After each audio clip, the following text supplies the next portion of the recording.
Hello and welcome to today's Acton Lecture Series event. It's a pleasure to have you here.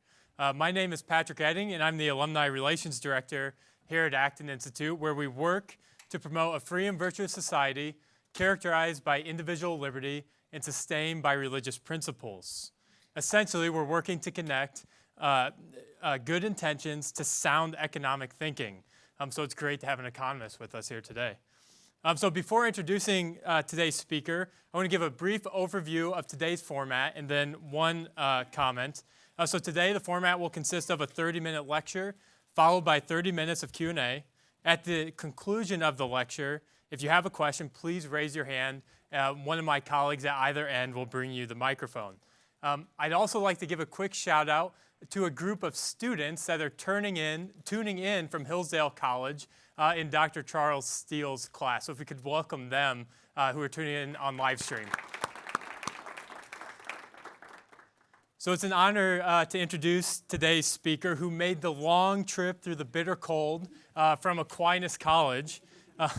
Dr. David Hebert currently serves as the director for the Center of Markets, Ethics, and Entrepreneurship at Aquinas College. Dr. Hebert attended Hillsdale College, which explains why so many students are tuning in today, for his undergraduate degree, where he discovered a love for economics. He subsequently enrolled at George Mason University for a graduate degree in economics. And so now, Dr. Hebert holds a PhD from George Mason University, where he studied under world-renowned economists, including Peter Becky and many others.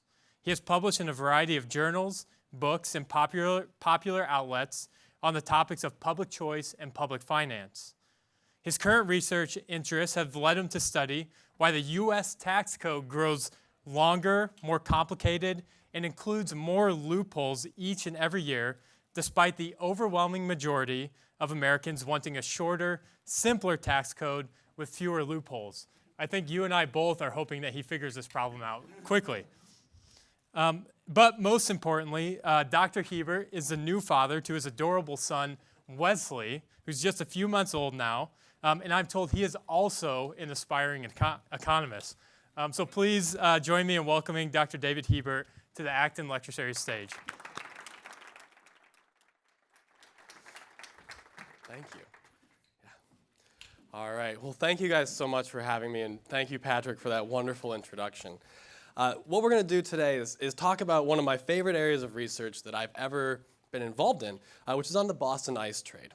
And I'm going to approach this topic from an economic perspective, which might seem a little bit strange, but I am an economist. I do firmly believe in economic imperialism, which basically says that economics is the best subject for understanding these things. Now, Victor Clark, for those of you that were here last month, Victor gave us a great segue into today's topic. So at the end of his talk, he mentioned that economics is so much more than just talking about unemployment rates, profitability, being a good steward of resources, et cetera, et cetera. What economics really is it's the science of life. It's the science and the subject of understanding the actions of people, the interactions of people, and the consequences of those interactions. Okay, so in other words, in the words of Peter Becky, one of my mentors, economics is like the golden key. It unlocks the secrets of the universe. And the great thing about economics is you don't have to be stingy with this key. The more people you share it with, the more secrets of the universe you can unlock. It's not necessarily about boring subjects, but instead about the mystery of the mundane and being an economic detective. So in a lot of ways, economists are actually a lot like Batman. We solve mysteries and we catch the bad guys. So within this framework, within this mystery of the mundane, I thought to myself, what could possibly be more mundane than ice, right? If you think about it, we've all interacted with ice at one point or another. In fact, there are buckets of it available for free back there, okay? So what I want to do is set the stage for a little bit of storytelling. Imagine that the year is 1837 and that we're in Calcutta, India. Some man with a thick Boston accent, which I won't try to imitate, comes up to you and offers you some ice cream. You've never heard of this before. How did it get there? And what in the world is that mysterious rock that looks kind of like a diamond, but is getting smaller over time and seems to be sweating? And when you touch it, it's actually cold. Keep in mind that at the time, there was no refrigeration as we typically think of it today. There was no electricity, really. And really, insulation was in its infancy. So one problem that you need to solve if you're going to have ice in India is the problem of storing the ice. Now, for a long time, ice was stored in underground ice houses. This one here is actually a picture of the ice house that was built in 1802 at the White House for Thomas Jefferson when we moved the capital from Philadelphia down to Washington, D.C. Underground ice houses worked, but they had some problems. Sure, they kept the ice out of the sun, which would, limit some melting, and the dirt provided some, means of insulation, but not particularly great. One problem with the ice houses in particular is that the underground ice houses were actually very expensive. Now, ideally, an underground ice house will be constructed in the side of like a dirt hill where, you could bury the ice, essentially. Now, in the Boston area, there weren't that many hills, and those that were around weren't all that big. And so because of their small size, the ice houses that were constructed there didn't really, what we say, hold the cold all that well, and the ice would melt actually pretty quickly. Even the biggest and best ice houses in Boston at the time would have no ice in them by mid-July at the absolute latest. So if you think about it, the only time that ice is really available is at the times when you kind of don't really want it. It's available only when it's actually cold outside. How many of you would feel like walking around outside today with a glass of ice water? Like, thank God for this, right? Okay, you want it when it's hot. The second problem is that there was no real way to insulate the ice during transit. Okay, so you got to get the ice to somewhere in order to have it actually available there. And so, because there was no way to insulate the ice during transit, a lot of the ice would actually just be lost. The only people, therefore, who could have the ice were the people that lived close by to where it actually occurred naturally. But if you think about it, these are the people that have sort of the lowest demand for ice. You would want ice to be somewhere where it's always hot, perhaps the tropics. Okay, so the man who quite literally changed the world was a man named Frederick Tudor. Now this person, later on in life and after his death for several generations, was known throughout the world as the quintessential Yankee. And I'll come back and tell you why he was known so far and wide. Frederick was the son of a wealthy Boston lawyer. He attended Harvard at the age of 13, but decided that it was boring and entirely esoteric, something that's probably true still today. And instead of going to school, decided that he wanted to go into business. Now, due to some family circumstances, he and his brothers got to take a trip down to Havana, Cuba for an entire summer. Talk about a rough life. And while they were down there, they dabbled in some business. So their father sent them down there with $1,000 in cash, and their goal was basically to survive the entire summer, trading in, coffee and molasses and all sorts of things like that. Now, on Frederick's, home property in Boston, they actually did have a very large ice house. And so Frederick and his brothers and sisters could enjoy ice cream all the way into May, June, perhaps even early July. And so he was familiar with these things. And he reasoned that if he could find a way to get that ice all the way down to Cuba, well, those people would pay very handsomely. And so he reasoned that the best way for him to make as much money as possible would have been to ship ice from Boston down to Cuba. After all, it's hot there. These people would welcome a short, even brief relief from some of the heat. Now, this is a picture of Tudor's ice diary. Frederick was actually meticulous in the amount of notes that he took, and he kept diaries for different things, aspects of his life. So he had an ice diary, he had a personal diary. The legend goes that he had a personal dating diary, but I've never been able to find any records of it other than a footnote in one of the few books on the subject. On the cover has what I think is just the greatest quote that really summarizes his personality. And I don't blame you if you can't read it. It's in his spidery handwriting. So what it says, "He who gives back at the first repulse and without striking the second blow, despairs of success, has never been, is not, and never will be a hero in war, love, or business." So this sets the stage for the type of person that Frederick was. Anytime someone told him that he couldn't do something, he doubled down and tried even harder. He never gave up. Okay? And so he would take all these ideas, and while he was a young man in his late teens and early 20s, he started to experiment and try to figure out, how can I get ice down to the Caribbean? On the left up here, what you see is a cutaway of the first sort of drawing for Frederick's above-ground ice houses. Okay, so what he would do is he would build a building within a building and then line the gap between the two with some sort of an insulating material. Now, he experimented with a lot of different types of material. He tried dirt, he tried sawdust, moss, rabbit fur at one point, all kinds of stuff. And what he found was that sawdust was actually really effective.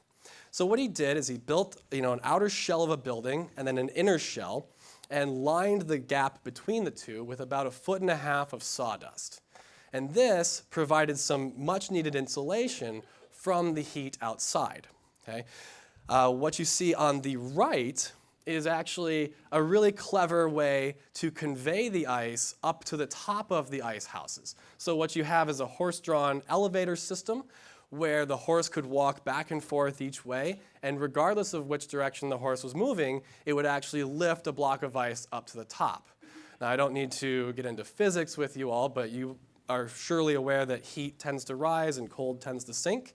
And so the reason why you wanted to load the ice from the top of the building instead of loading it from the bottom is so that you could actually seal up the bottom of the building much more tightly, right? And thereby keep the cold inside much better. Okay? So what you have is this double-hulled construction. Now, have any of you ever used perhaps a travel cup for coffee or maybe a Tervis cup or anything of the sort?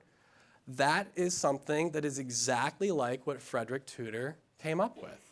So if you've ever used any of these things, congratulations. You are using something that derives from Frederick Tudor. What we have here is a picture of an above-ground ice house in 1903. So you can see the men here were using some farm implements to kind of convey the ice up to a ramp. You can't see it in this picture, but off to the left is actually a horse that would be drawing the ice block up the ramp there, with a man kind of standing on there guiding it to make sure it didn't fall off. Okay? Now, Frederick had by and large solved the storing of the ice problem. So now he has to solve sort of the shipping of the ice problem. He's got to find a way to get the ice from Boston down to the Caribbean. And it turns out that ships are relatively expensive. And so he wanted to hire someone. The problem with this is ice tends to melt, and it turns into water when it does. Now, what happens to a ship that fills with water? Well, it tends to sink. Okay? And so no captains in Boston were really willing to take on this cargo of ice, reasoning, not unfairly, that the ice would just melt, turn into water in their hull, and sink the ship. Okay? And if it didn't sink the ship, the water itself would cause so much damage that the cost of repairing the ship would be so high that no amount that Frederick would pay would actually be worth the expense. Okay, so he eventually settles on, in 1805, he just bought his own ship, said, you know what, I can't find a captain that's willing to do it. In fact, he was mocked mercilessly, even in the press. There was a brief snippet in the Boston Gazette that said, no joke, man seeks captain to convey ice to Calcutta, to Martinique. Let's hope this doesn't prove to be a slippery situation. Okay? And so he was mocked mercilessly for just the idea of putting ice in a boat. And so he had to buy his own. So he buys his own brig, calls it the Favorite, constructs it in just the same way as the above-ground ice houses that he'd built, with a double-hulled construction lined with about 1.5 feet of sawdust. Okay? And in January of 1806, he sends his older brother, William, down to Martinique, which is in the Caribbean, to build an ice house with the idea that in February, Frederick will start on his first voyage down there to stock the ice house. So William had been, a quiet supporter, a half-hearted supporter of this ice idea. He certainly didn't think that it was going to work. He was lukewarm on the idea at best. And so when he arrives in Martinique, William actually just kind of takes the money and doesn't do anything with it. Okay? So Frederick, because communication is slow at the time, doesn't know this. And so Frederick leaves Boston in February of 1806 and heads down to Martinique, fully anticipating that he's going to be able to store his ice in a new ice house and sell it from there, and everything's going to be great. He arrives in Martinique with his ice cargo, finds his brother and says, "Hey, where's the ice house?" And he's like, "Yeah, about that. I got some places in mind." He's like, "In mind? What are you doing?" So Frederick ends up having to sell the ice directly off the boat. He ends up making about $400, and that's it. So he lost a tremendous amount of money doing this venture, but he had done an important thing. He had proven that you could get ice from Boston all the way down to the Caribbean. The other important aspect of this is that you could do it without damaging the ship. So the ship, the Favorite, came back to port in Boston with basically no damage. In fact, less damage than it came back with normal cargo. Okay? So really, Frederick had done an incredible service. Even though he lost a tremendous amount of money, he had proven to other captains in the area that this could be done. Okay? And like I said, very little damage to the ship. The third part of this is that it actually was helpful for the environment. Okay, so ships, as I'm sure you all know, are designed to be sailed with some amount of cargo in them. They're not designed to be sailed, completely empty. When they're empty, they ride much higher in the water. And a ship that's riding high in the water is actually a lot more unstable. Okay, so what commercial ship owners would do in Boston in the winter, things would still be coming into the city of Boston, but very few things would be shipped out in the wintertime because Boston was primarily an agricultural area at the time. Okay, so very few things are coming out of port in Boston, but lots of things are coming in. What the ship owners would do is they would dredge the harbor in the Boston harbor, fill their ships with rocks, and set sail for the next port. Then they would dump those rocks and pick up their next cargo. So this had a serious effect on the Boston ecosystem, but it also had a serious effect on the ports where they dropped the rocks as well. Not only did it affect those ecosystems directly, but later on those ports would also have to dredge those rocks back out. Okay? So by having this cargo called ice that you could ship in the wintertime, you saved the ship owners from having to actually dredge the bottom of the rock, from having to destroy the environment there, and having to dump rocks in other places as well. So it ends up being tremendously valuable for the environment. Now, the third problem in Boston is that there were lots of people with not a lot to do. So I'm going to skip over some of the details here because there were periods where Frederick lost tons of money and periods where Frederick made tons of money as well. He went up and down, throughout the 18 teens and the 1820s. By about 1825, though, he was pretty consistently profitable. So he was making a lot of money at this. So in the Boston area in the winter, there were a lot of people sitting around with not a whole lot to do. It was cold. Couldn't farm at the time. And they had lots of farm implements. And so what this did is it attracted a lot of new entrants into the ice industry. By about 1830, there were over 20 ice harvesting companies in Cambridge, Massachusetts alone. Okay? And so what these farmers would do is they would use their idle farm equipment to try to harvest ice and sell it to these shipping companies. One of my favorite examples comes from a guy named Nathaniel Wyeth, who lived on Fresh Pond, which was sort of the epicenter of all of this activity, which was in Cambridge, Massachusetts.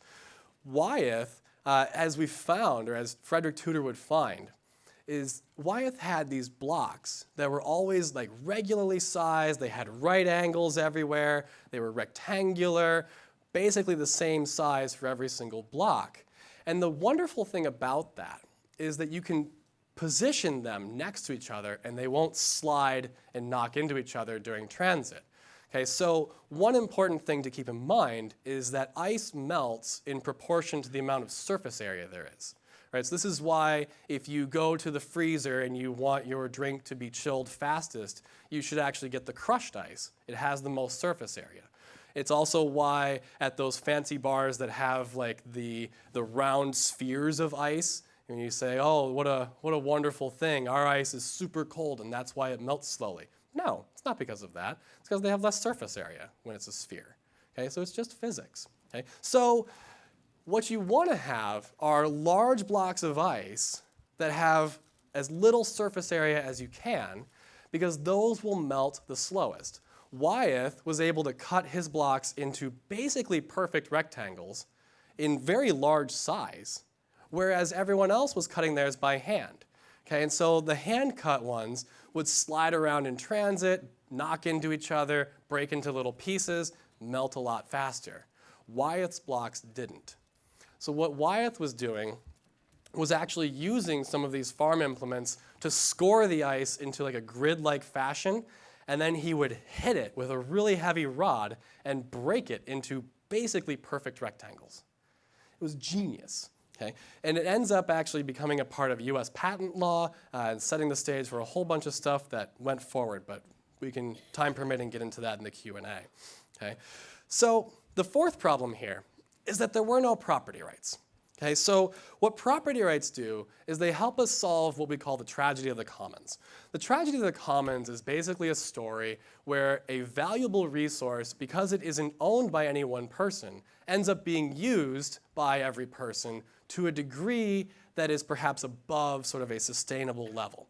So it's the story of why the American buffalo is virtually extinct, whereas cows are so abundant that we're actually concerned about their flatulence and causing global warming. There were stories of elephants in Africa, being over-harvested for the ivory in their tusk, and that being solved with privatizing the ownership of the herds. It's why clear-cutting forest lands happens in the rainforest. Basically, it's a story of a lack of property rights. And what property rights allow you to do is not only use a resource, but exclude other people from using that resource. So for example, this is my laptop. You can't use it unless I say so. The cell phone in your pocket is your cell phone. If I walked up and took it and tried to use it, you would be rightfully upset. Contrast that to perhaps a payphone, right? Which typically, yes, it's owned by someone, but how many of you have seen, well, one, how many of you have seen a payphone lately, right? So that's not perhaps the best example, especially for college students watching, because they're like, the heck is a payphone, right? So maybe not the best example, but they were always kind of like dirty, dingy, somewhat destroyed, right? Why? Well, common pool resource. Okay? So there was no property rights to the ice, meaning that anyone could come on the ice at any time and harvest it. So if that's the case, if ice is now a valuable resource and anyone can come to the ice at any time, when do you go harvest it? Do you go harvest it when the ice has freeze thick enough to be safe and to maximize its volume? Or do you get it sooner, even though it'll be thinner? Well, if it's first come, first served, you go sooner.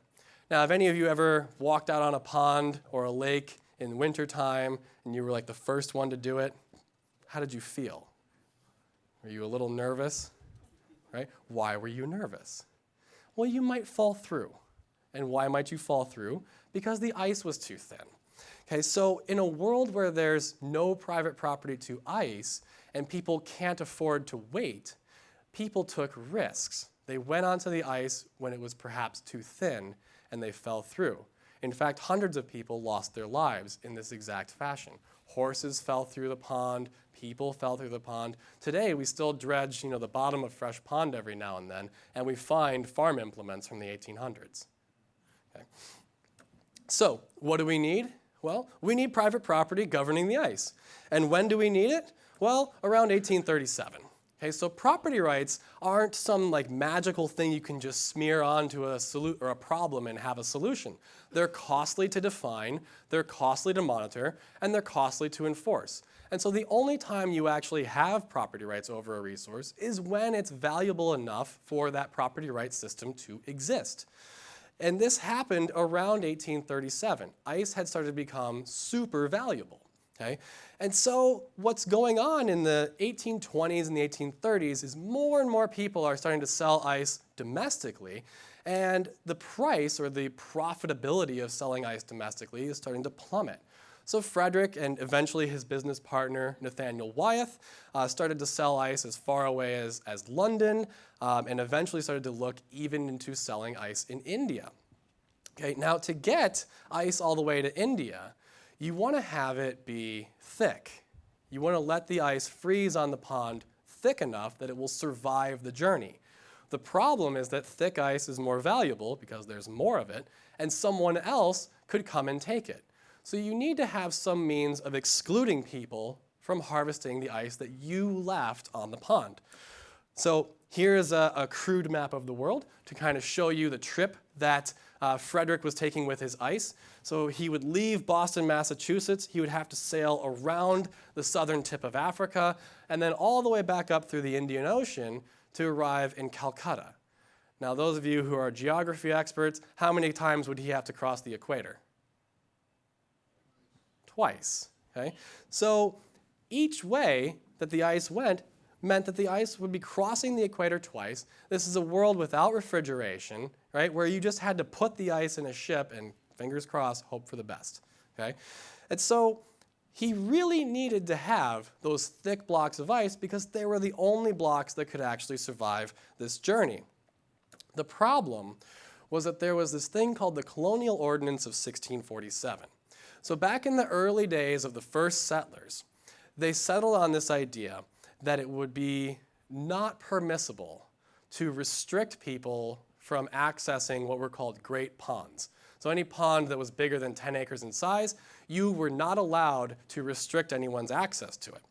And this law was so strongly enforced that people could actually violate other people's private property rights to get to the ice. So if you built a fence around a great pond or around a section of a great pond, or perhaps you had an apple orchard or something, someone was allowed, if they needed to get to that pond or wanted to get to that pond, they were allowed to go right through your apple orchard, take down the fence, and you would have no legal right to recompense.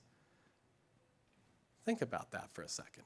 You are not allowed to restrict anyone's access to the pond. Now, Frederick Tudor himself was guilty of this.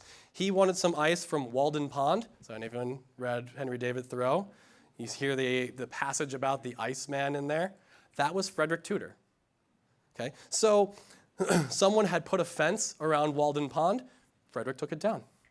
Okay, there was actually, he had to use some dynamite to blow up a rock that was in the way, and so he did it. Now, for that, the dynamite, he actually did compensate the landowner with a couple dollars because it turns out Frederick did this at about 3 o'clock in the morning when everybody was asleep, and he reasoned, hey, I probably scared you half to death. Here's a couple bucks to make you feel better. Okay? But he didn't have to. He just did that because he felt like it. Okay? So there was this colonial ordinance in 1647 that basically precluded property rights from existing. So how do we get it?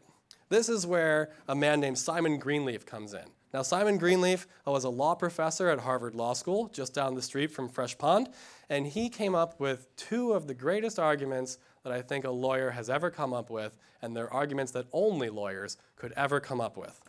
The first one is that the colonial ordinance specified only fishing and fowling. Okay, so the idea was if you lived around a great pond, you needed to have access to it so that you could catch fish, and live. His second argument, and this is the one that I think is the greatest argument ever, is that ice is just temporary land. Okay? So he says, hey, when a pond freezes over, it's basically land. right? And you can own land. Therefore, people should be allowed to own the ice on the pond because it's just land. What a weird argument, but it worked. Okay, so he filed an indenture against the townsfolk of Cambridge on October 4th, 1840, which the Middlesex County Registrar granted, and this gave the people around the pond the right to prevent or preclude other people from walking out onto the ice. Okay? Now, what you needed to do was divide the pond in some way. So I apologize that the lines are not perfectly visible here, but if you look really closely, you can see sort of lines drawn on this map. So this is a map of Fresh Pond just outside of Cambridge, Massachusetts. And what they reasoned was that they were going to assign property rights to the ice in proportion to the shoreline that was owned. So if you owned, say, 25% of the shoreline, congratulations, you owned 25% of the ice. And they came up with this spider-webby design of how to proportion out the ice. Now, it's important to point out that this map was not drawn by Simon Greenleaf. It was not drawn by any government officials. This map was settled on by the people around the pond themselves. They got together, they established these rules privately, and then submitted them to the registrar's office for approval, which the registrar's office granted on November 18th of 1841, making this map essentially the law of the land. Now, some of the local effects this had.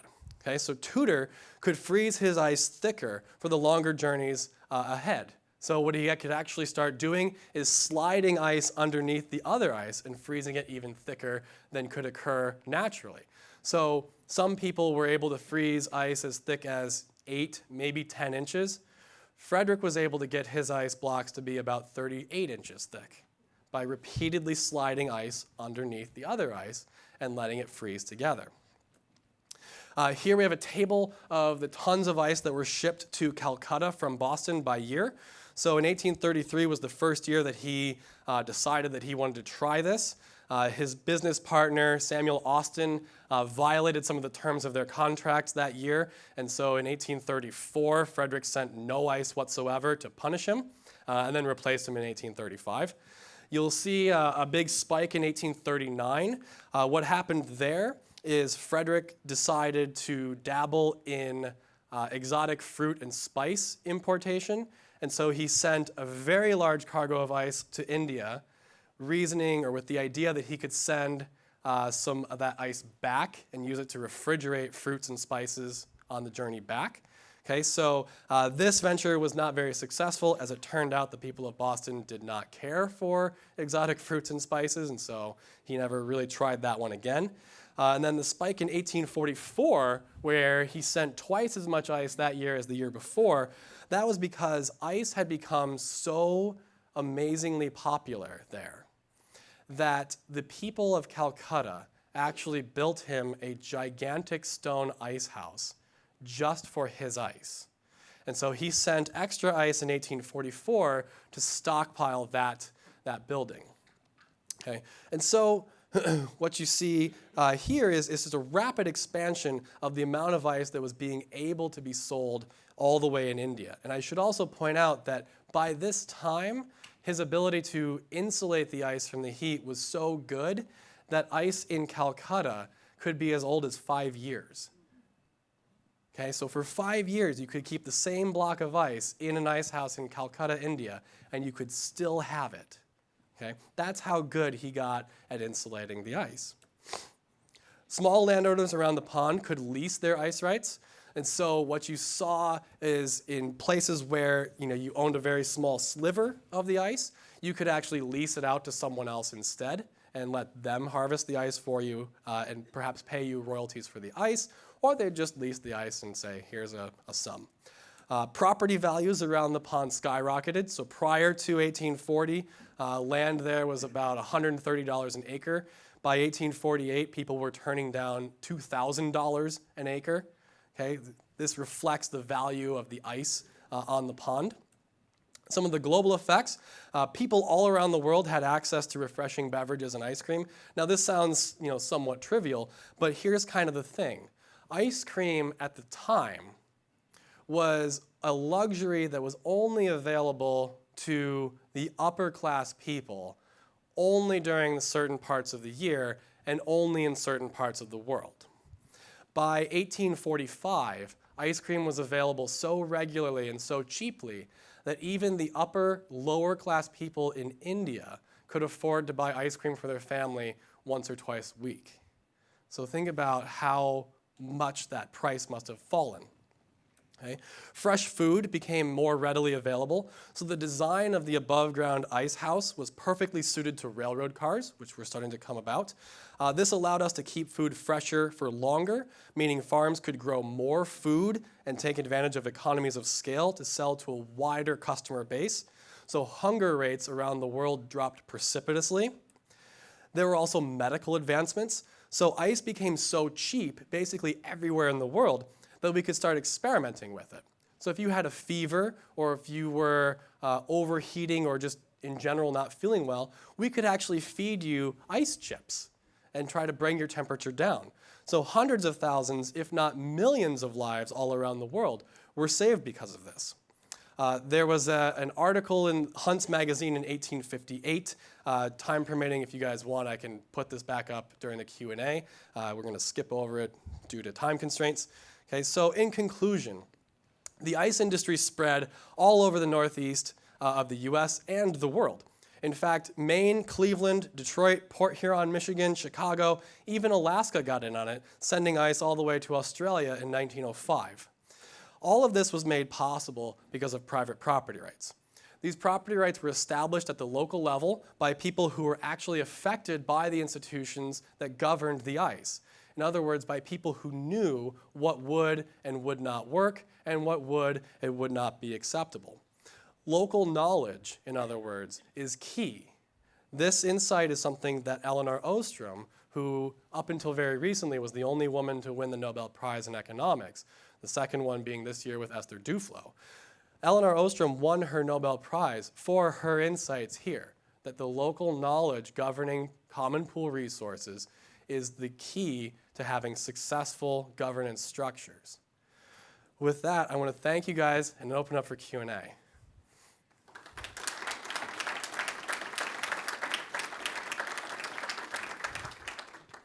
Thank you so much. That was fascinating. That's great.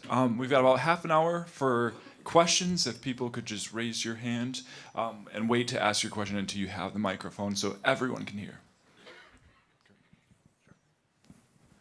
So how long did it take to get from Boston to Calcutta, and how long from Boston to Martinique? And what year did he start doing the Martinique runs? So the Martinique run started about 1806 and continued kind of for his entire tenure. So that was his bread and butter, one that he was known for. Now I should mention, so I've made Frederick Tudor out to be like an American entrepreneurial hero. He did succumb to some of the crony capitalism things that we're all concerned about.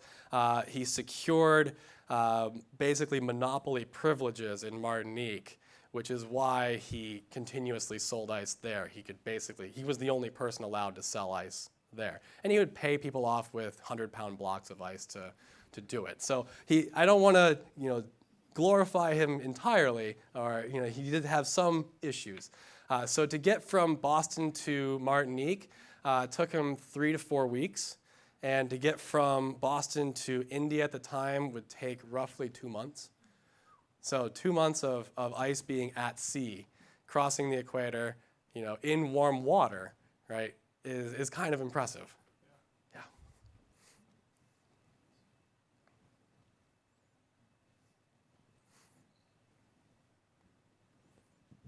Why could this not take place under socialism?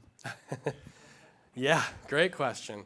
So the issue with socialism is that a lot of it is a top-down command and control. Okay, so you have a bureaucrat in some faraway land who is going to, who has the audacity, in my opinion, to declare that they are the expert and that they are going to tell everyone how they are going to live and how we are going to solve these problems. The issue is that the 535 people in Washington, D.C., in our case, probably aren't world-renowned experts on ice and transportation technologies. So the idea that they are going to come up with a solution that might make sense or that might be successful is nonsense on stilts. There are some things that I'm sure they are experts at, but probably not an expert at everything.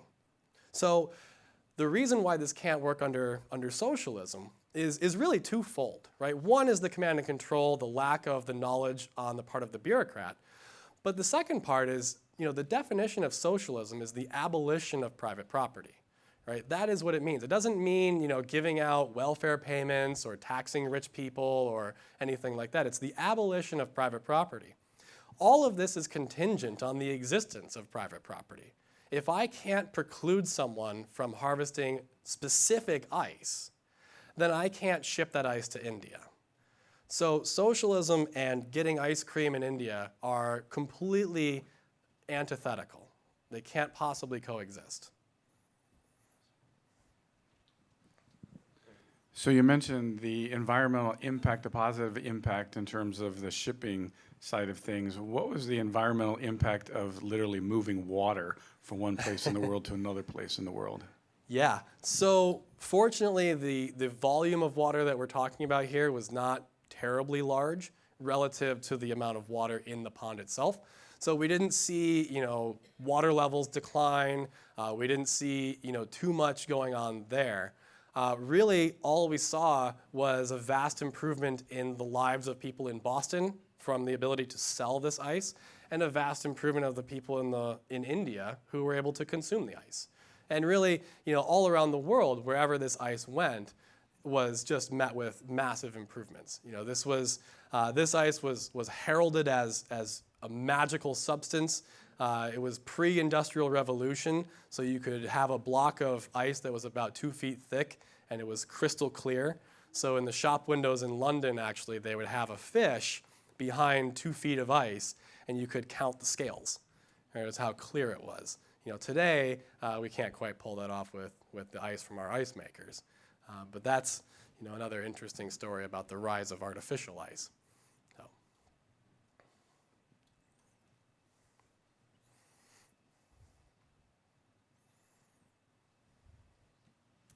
I thought it was really interesting when you were talking about the owning different parts of the pond when they talk about how you could own the ice. Yeah. I know there are ways that you can own, or now I think, you own the property underneath, like the land underneath. Yeah. When did that kind of change from owning the ice to owning like the land underneath the pond?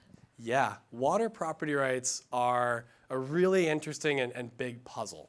Okay, so they're known as riparian rights, and basically the property rights structure really depends on what the use of the water is going to be.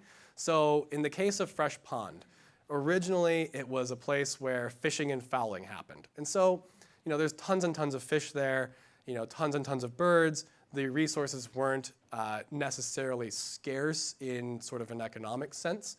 And so you don't need property rights to govern a non-scarce resource. And so there, the colonial ordinance saying, I couldn't restrict anyone, totally innocuous, let everyone have their stuff. For navigable water, it's typically held res omnia, which means you cannot actually own the water. It means it's held in common to all people.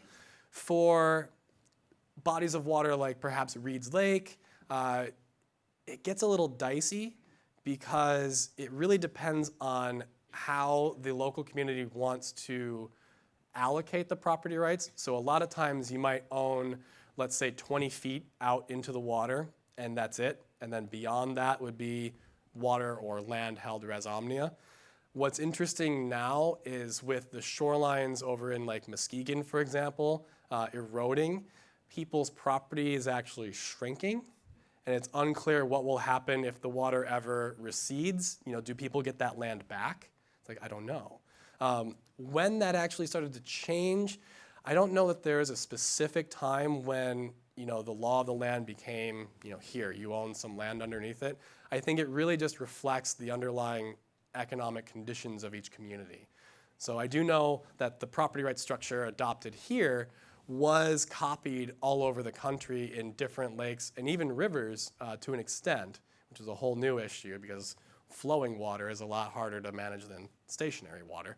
And so really it depends on the local conditions about when the property right structure will change and what specifically it will look like.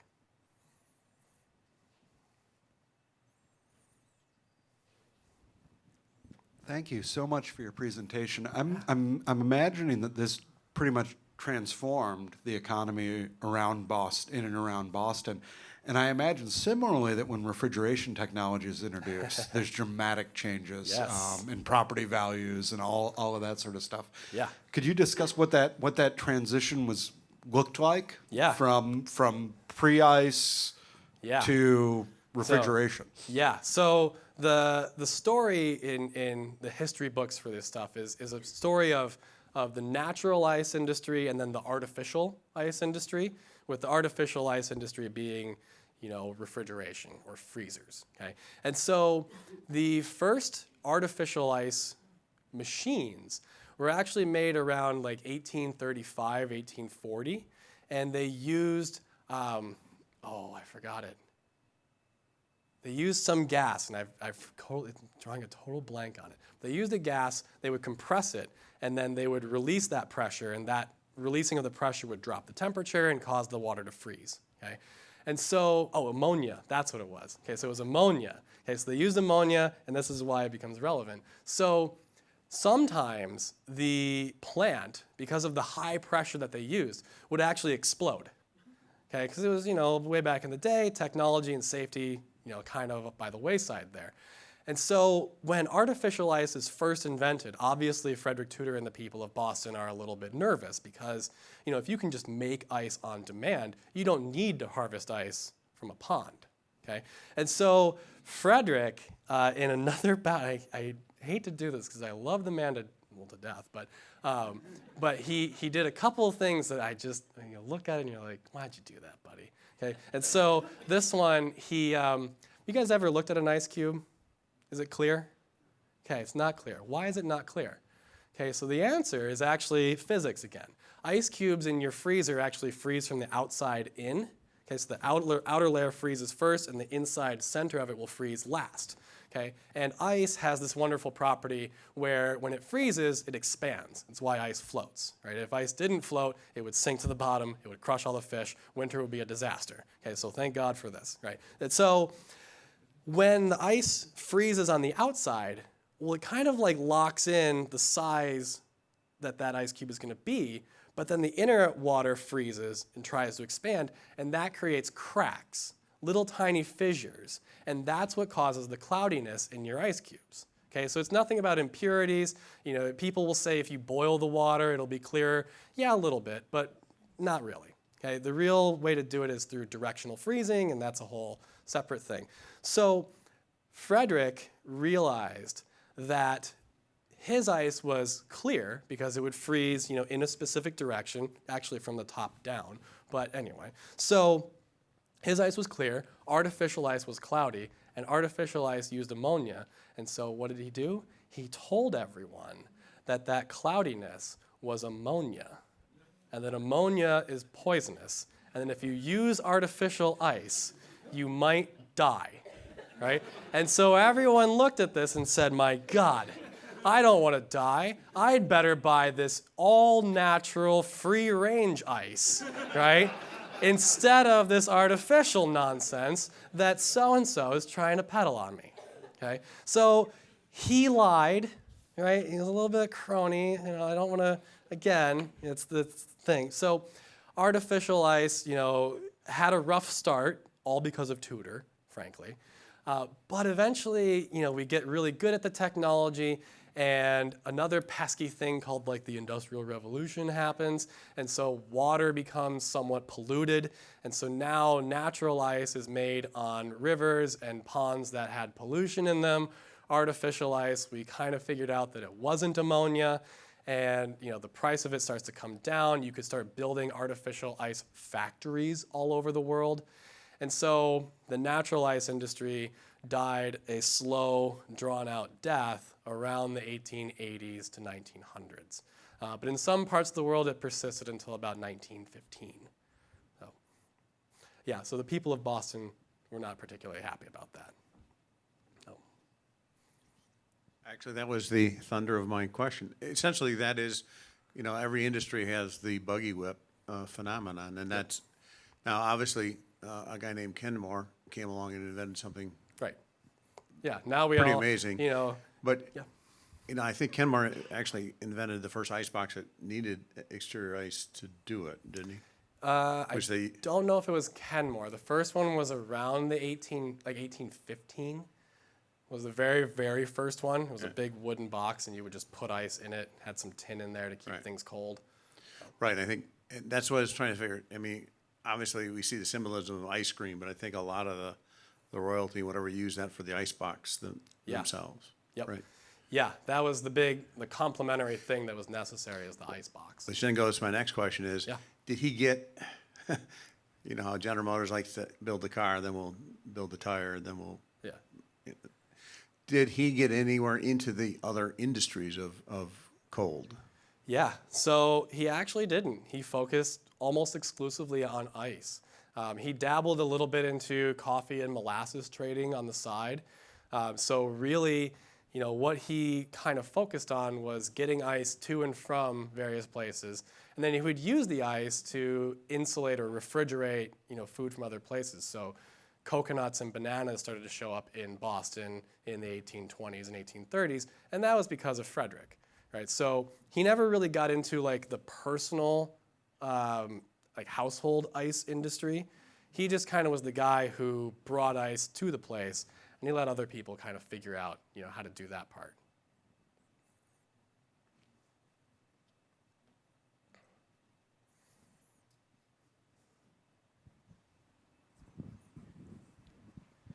What is the status of private property rights at present, in your opinion? I think that they are being severely encroached upon. It's one of those areas where we've sort of lost sight of how wealth in society is generated. We had Elizabeth Warren recently come out and say, you drove on the roads, therefore anything that you built is partly ours, right? And it's like, well, I paid my taxes to build the roads, so haven't I paid my fee to build those things? So I think we're in a world where property rights in general are being encroached upon, being diminished severely, and I think they're in general misunderstood.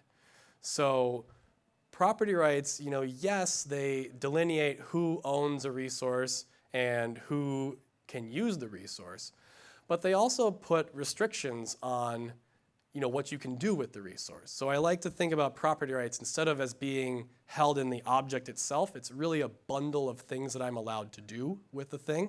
So, this is my laptop. That's true. I'm allowed to use it to, make presentations, to surf the internet, to take notes, et cetera, et cetera. I'm not allowed to use it to throw at you, right? So I don't have that property right. So property rights, properly understood, aren't just restrictions on what other people can do with the resource. They're also restrictions on what I can do with the resource. And so I think there's a big misunderstanding of what they are and a vilification of them. To say, to a point where we say, let's move towards socialism, let's move toward communism and abolish these things called private property, and therefore everyone can have whatever they need. It's like, that doesn't seem true. We tried a system of not having property rights, and it was called the Dark Ages. Not exactly a fun time. So I hope that we can return to understanding what they are. I'm not optimistic about it happening anytime soon, though.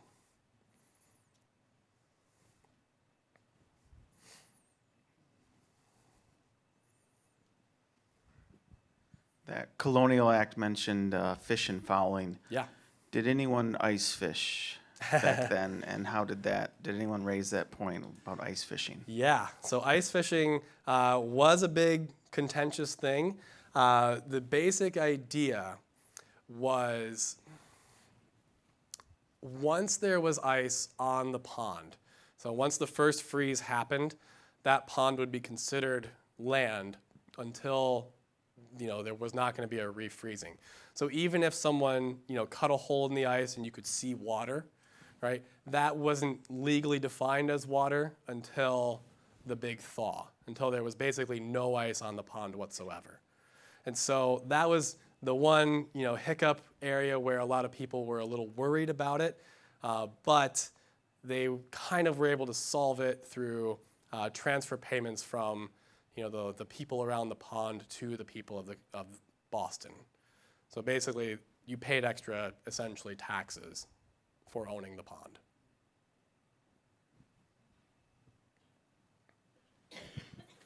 So ice harvesting seems like a seasonal job.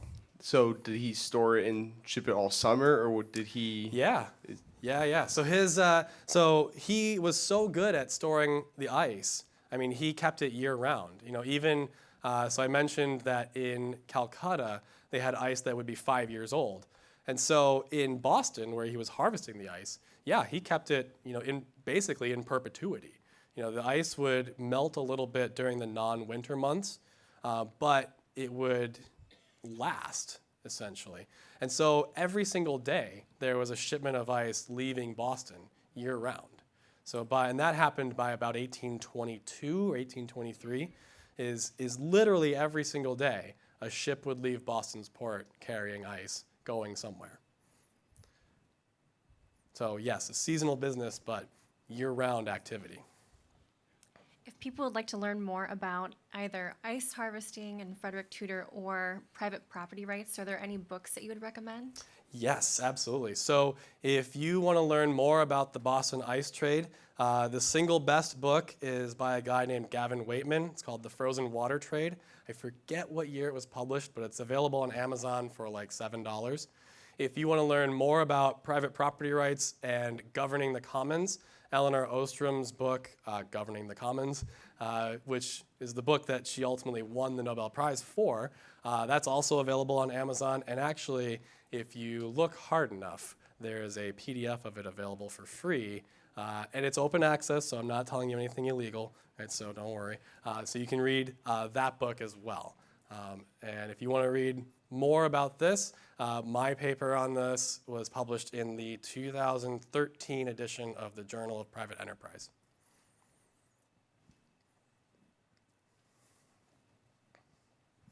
I should also remind you that probably between 5 and 10% of all active litigated cases and probably 20% of all tried cases involve property rights, typically riparian, and typically between owners.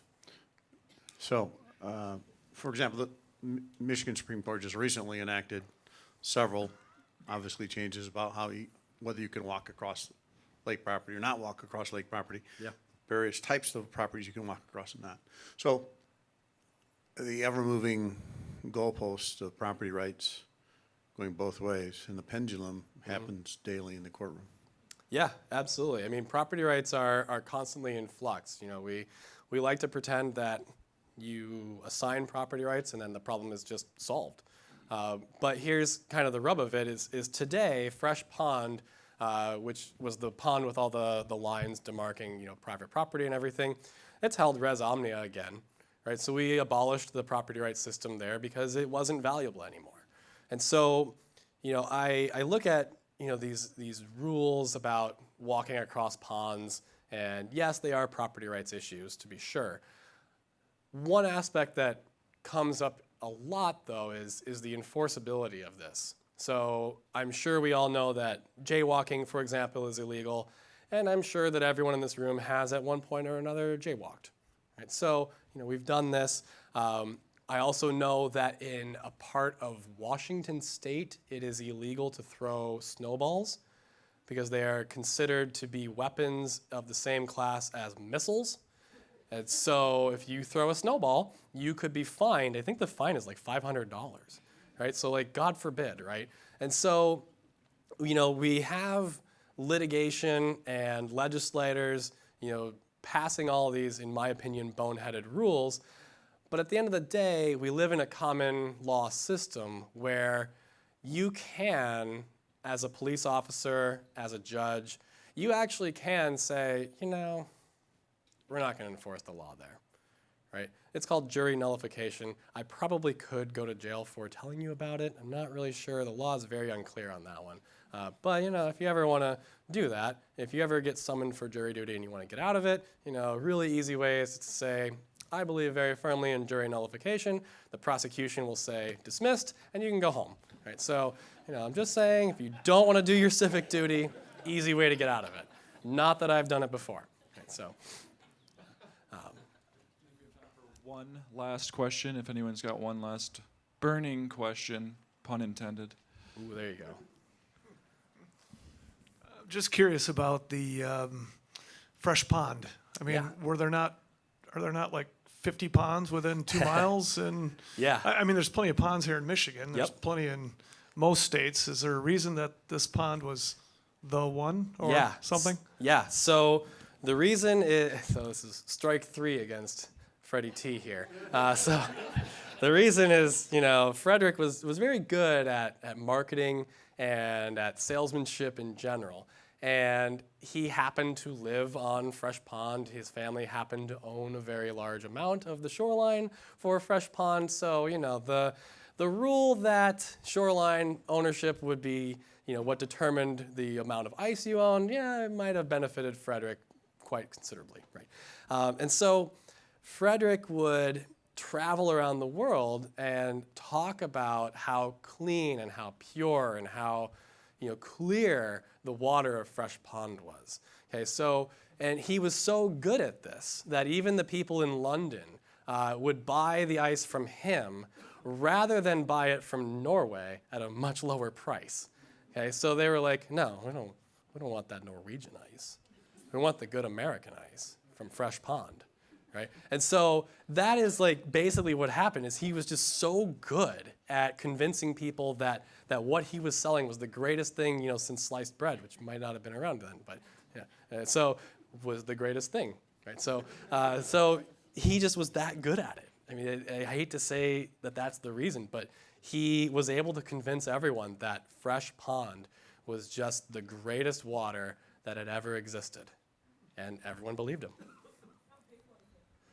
The pond itself, so the question was how big was Fresh Pond? Fresh Pond was about 17 acres in size, and it was actually considerably deep, which was kind of wild. So it was by all accounts a great pond. All right. Well, thank you guys so much. It's been a pleasure.